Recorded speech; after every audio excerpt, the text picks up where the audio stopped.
Joe is fixing the door panel for Jada's car so the window will work. Now see how beautiful this car is on the inside? It has rear air, dual air, DVD is up there. She has a sunroof that's closed right now. It's gorgeous, right? Look at the Malibu.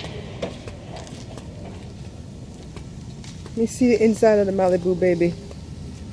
It's like a charcoal gray color, but then it has like a little hint of blue or green in the gray. Huh? Okay. It's closed. Look how spacious it is back here. Man, there's a lot of leg room. Not a lot of butt room, but a lot of leg room. And it is a hatchback. So when you open this, there's not like a trunk. You know, you're right in the car. Pretty, right? Do you have the keys? Yes? Take a look.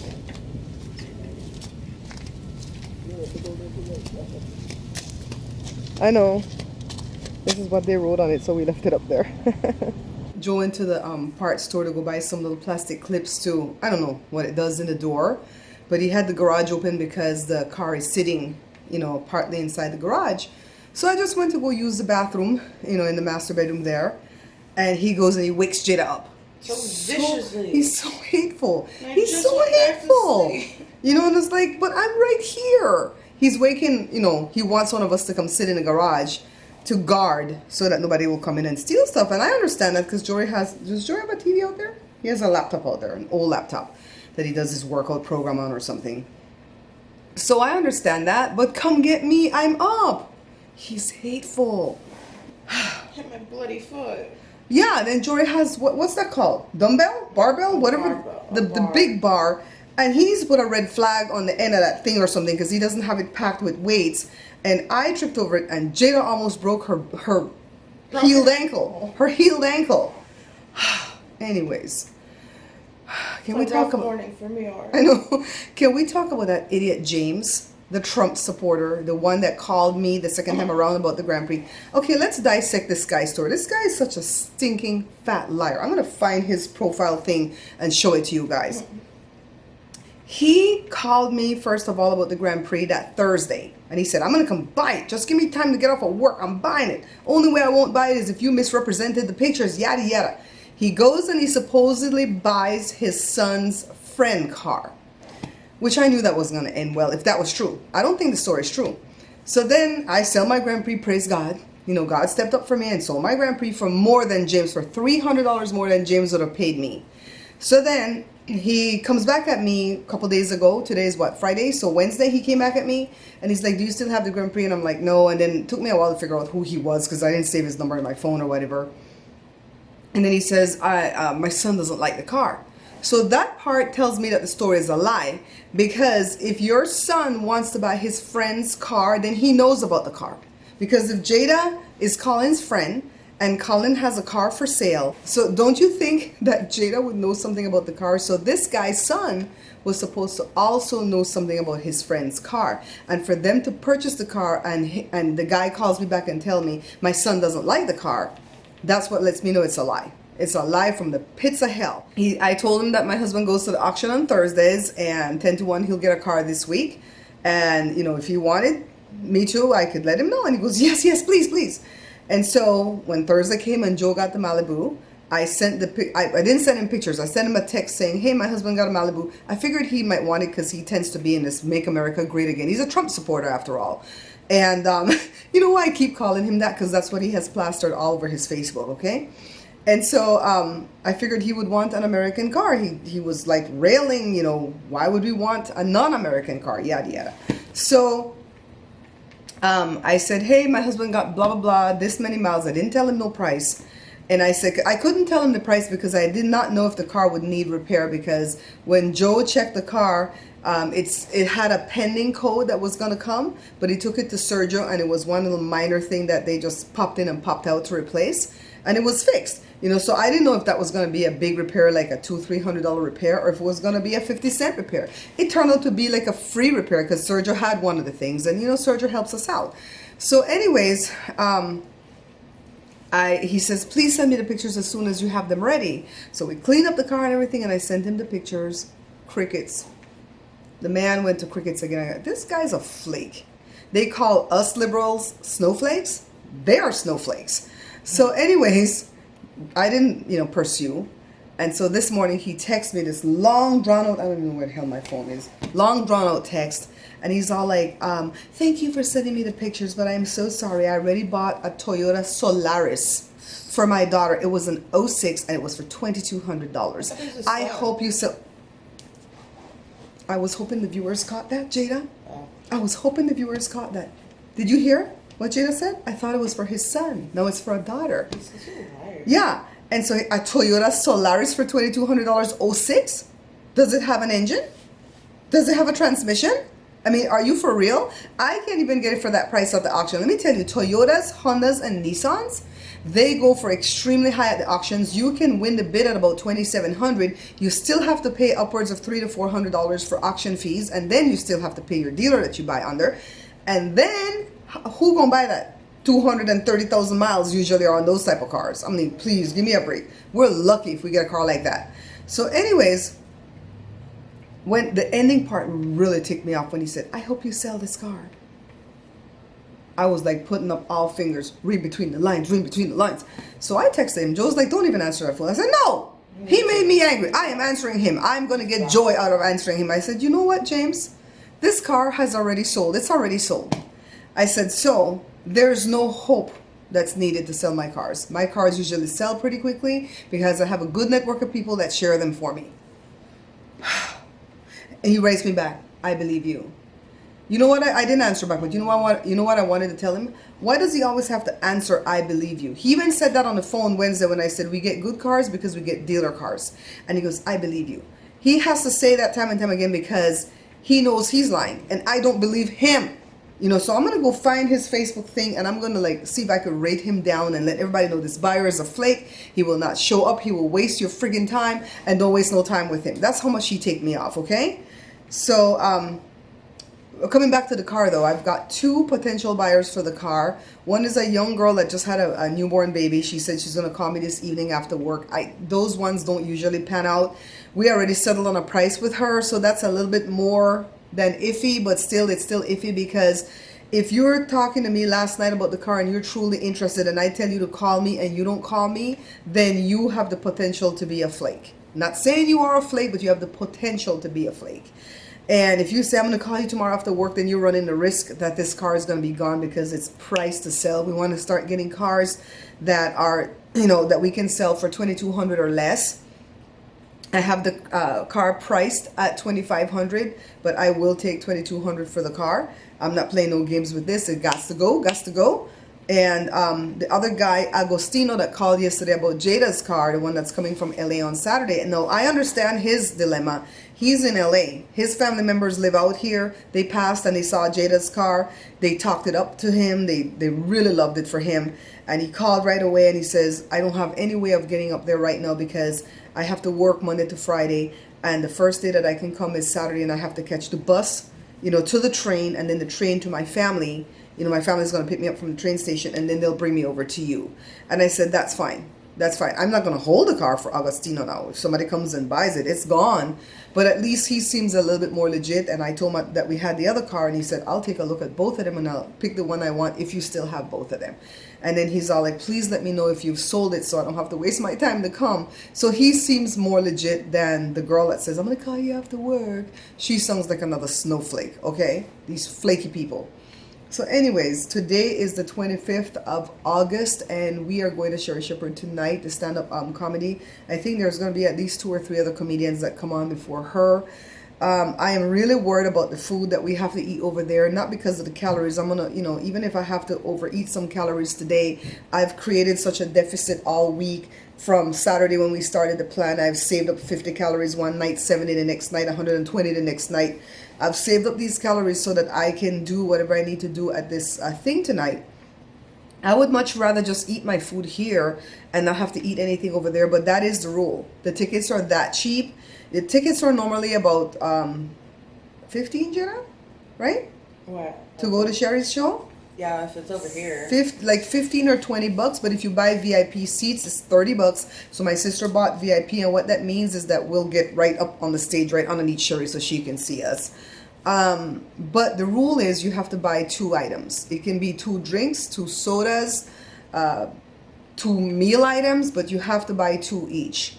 Each person that comes in has to buy 2 things. So ideally it's like a meal and a drink. You know what I mean? And Joe hates that part of it. God, he stresses me out when we go to these functions because he so hates that part of it, because he's all like, why? Why am I forced to buy food in this place that I don't want to buy food at? Because the food is usually straight up out of a can or a box or something. I don't think they cook there. And so I was looking at the menu yesterday to see what's being offered, and like a salad is 12 bucks with no meat, just like some blue cheese or something for the meat. And everything is like super expensive. So the only thing I found was this spinach and artichoke dip with the chips to go with it, the tortilla chips.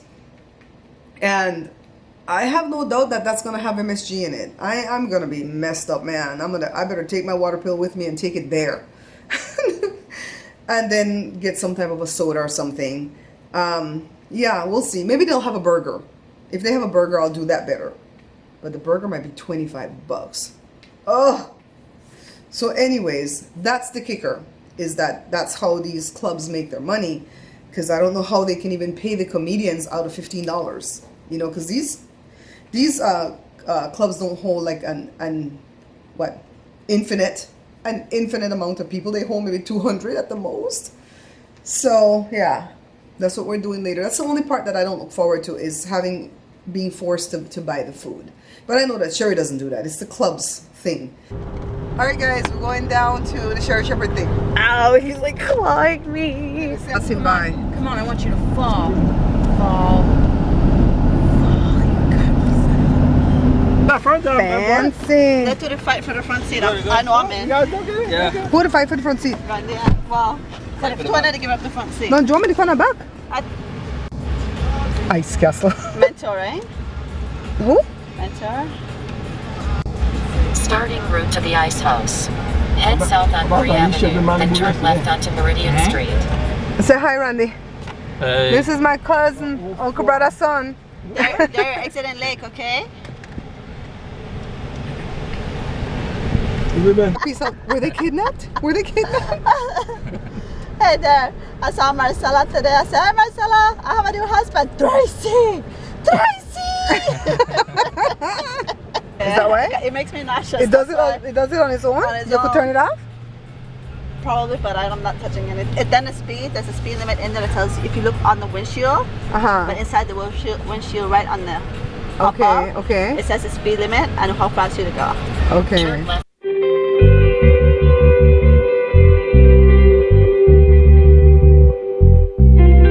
But Derek, your money to show. Yep, you have to push it. Derek, you gotta push your money in. Somebody has to take it out, see?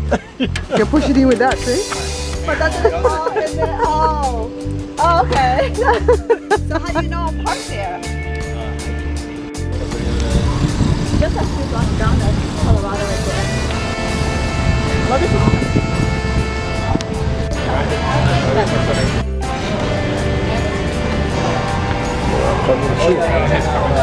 Oh, when? Who that? Who that here? The Indian guy. The Indian guy is awesome. You good? Yes. So I'm not gonna get out there. She's funny. She's funny. He's coming here, and this looks like we're We're at the Ice House, Pasedena. And hang on to these.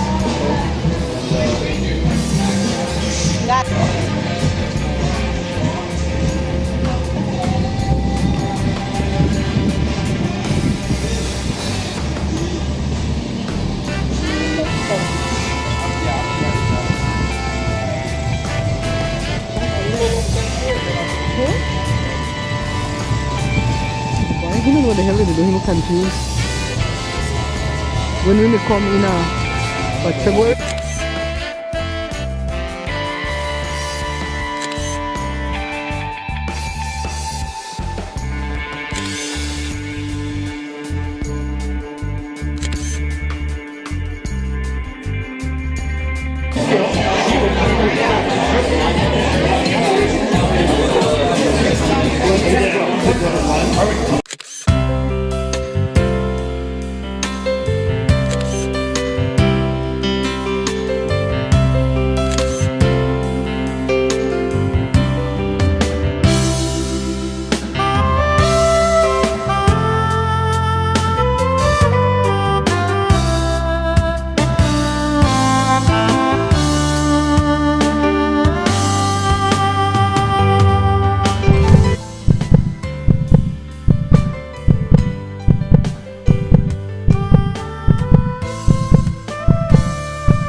do they set, like, I know they probably practice their routine a lot and time it to make sure it's an hour or 30 minutes, however long their set is, but it's like, jeez, you gotta come up with jokes that last that long, you know?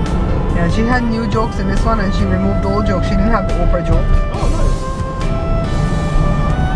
I wonder how comedians handle their rotations like that, too. It's what's going on at the time. The Oprah joke was funny at that time because Oprah was in that commercial saying she loved bread. Okay. So that worked. Right now she's not doing that, so that don't work right now. Right. Those flares? Oh, the flipping flares. Something big happened. Accident. You got your camera, Peter Parker?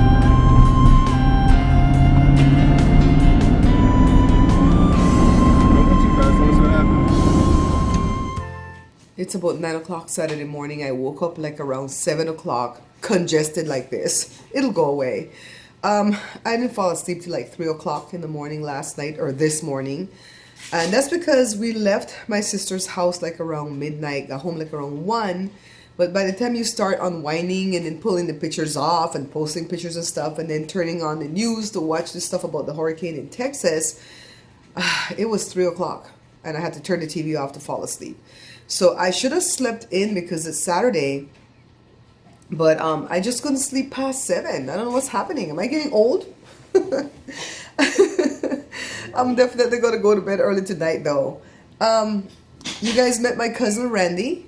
Randy is my Uncle Norman's son. Uncle Norman is my mom's brother that died 3 months before my mom did. That was my mom's favorite brother of all time. And he had, I think, 5 kids. I can't remember because they're scattered. But we were raised with 3 of the older kids. Randy's sister is my cousin Susie that lives in New York. And I didn't meet Randy until like 2008, I think, when I went to Belize for the first time.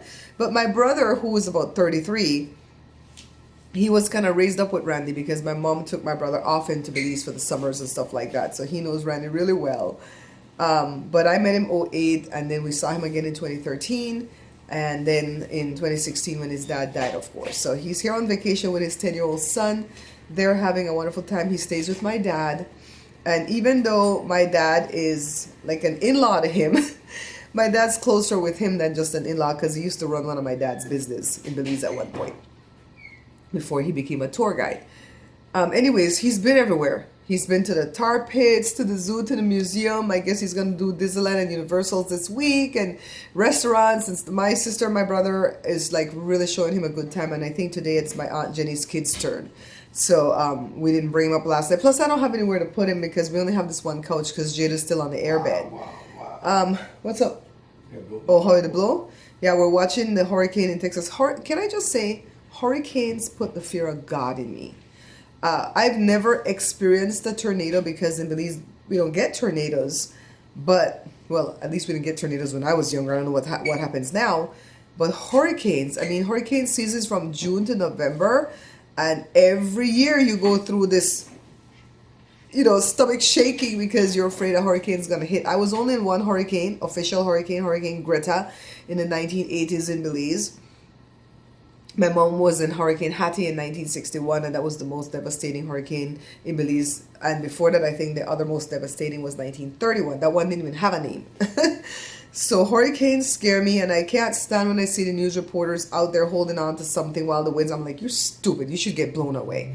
Anyways, I digress. Let me just tell you, the show for Sherri was just amazing. They had 2 other comedians there besides Sherri. One of them was the one that did the intro, so he would come up and give his little one-liners and get off. Then there was another one that did a set. That guy was so funny. He was an engineer before he became a comedian. Isn't it so amazing that all these people had these high-tech jobs before they become comedians? And his jokes were more like scientific and mathematical, but you get it. It's not like above your head. It was so funny. Then Sherri came on. Sherri went for a long time. I want to say Sherri did an 1.5-hour show. And she was just amazing. She saw us in the audience, so she didn't pick on us. And afterwards, I told Randy, because, Joe and I have a lot of pictures with Sherri, so we don't have to be hogs. You know what I mean? Even my sister and her husband has pictures with Sherri, but my sister wanted another picture. So I told Randy, look, the most important thing is for you to get in here and get a picture with Sherri. So when it's over, stick with Joe. Hold on to the tail of his shirt and don't let go. Like Jacob did not let go of that angel. You hold on to the tail of his shirt and don't let go, because I move slowly because I don't want to twist my feet, because the floors are always uneven in these little comedy places. So I put on my lamp, my light for my iPhone, and I'm spotting down. There was this lady next to me with some platforms. She's like, "Thank you, baby, thank you," because I can't see.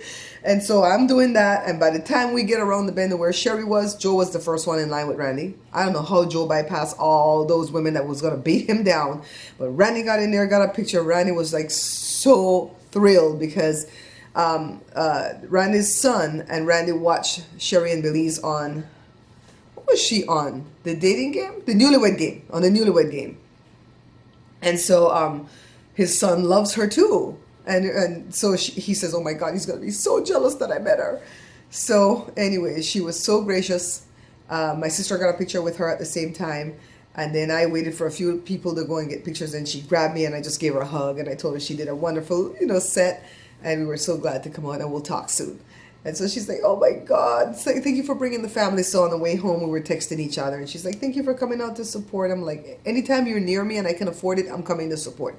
I saw a few of her friends there too that were at the party, and we just waved because it was kind of tight quarters to get up and go say hi and whatever. And I don't really even know their names. They're just people that we said hello to at the party. So that was pretty cool that people come out and support her, just like we do. You know what I mean? She had her ex-boss that was there for when she was a legal secretary, and the whole office was there, and she told the story of how they raised money to help Sherri take comedy classes and stuff like that so she could become a comedian. I'm like, wow, that was really nice to see. She just keeps people in her life, and it's because she's a decent human being. She's a giver, she's kind with everything, and I think that's why she's so blessed all the time. Anyways, I'm gonna wrap this vlog up because this was supposed to be yesterday's vlog, the 25th. And then I'm going to get dressed to start my day and start a new vlog for today, okay? I don't know what today holds because that guy, Agostino, is supposed to come up, and I guess I'm going to have to try to reach out to him to see if he's still coming because I don't want him to trap me here. You know what I mean? So, I'll see you guys tonight. Yeah, Daddy, kimono. ¿Qué tal, papá?